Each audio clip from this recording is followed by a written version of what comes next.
Edge భాషల్లో team India track మీదకి రావాలంటే హిస్టరీని పక్కకి నెట్టి కొత్త చరిత్ర సృష్టించాలంటే గెలవాలంటే ఏం కావాలి?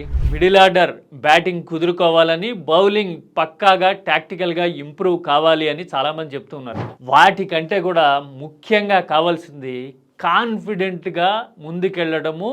Captains approach should be clinical అనేది అసలు పాయింట్. ఎడ్జిబాస్టన్ టెస్ట్ మొదలు కావడానికి కొద్ది గంటల ముందు వరకు ఫైనల్ 11ని ఖాయం చేసుకోలేని పరిస్థితుల్లో టీమిండియా ఉండటం చూస్తే ఈ డిఫెన్సివ్ అప్రోచే ఇంగ్లాండ్లో టీమిండియా ఛాన్సెస్ని దెబ్బతీస్తోంది అని మనకి అర్థమైపోతుంది.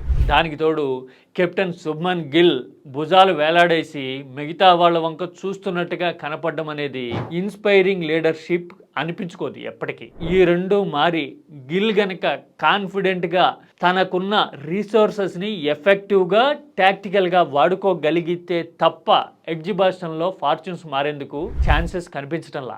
ఎందుకంటే బ్యాటింగ్ పరంగా టాప్ ఆర్డర్ టిక్కింగ్ అన్నట్టుగా కనపడుతూ ఉన్నప్పుడు, బౌలింగ్లో బుమ్రా లాంటి వాళ్ళు ఉన్నప్పుడు, పిన్ తిరిగితే గనక ఆదుకునేందుకు ఆల్రెడీ రైట్ హ్యాండ్స్ మనకు ఉన్నప్పుడు కావాల్సిందంతా మోటివేషన్ అండ్ రైట్ అప్రోచ్. మరి ఈ రెండు గిల్ ప్రొవైడ్ చేయగలరా?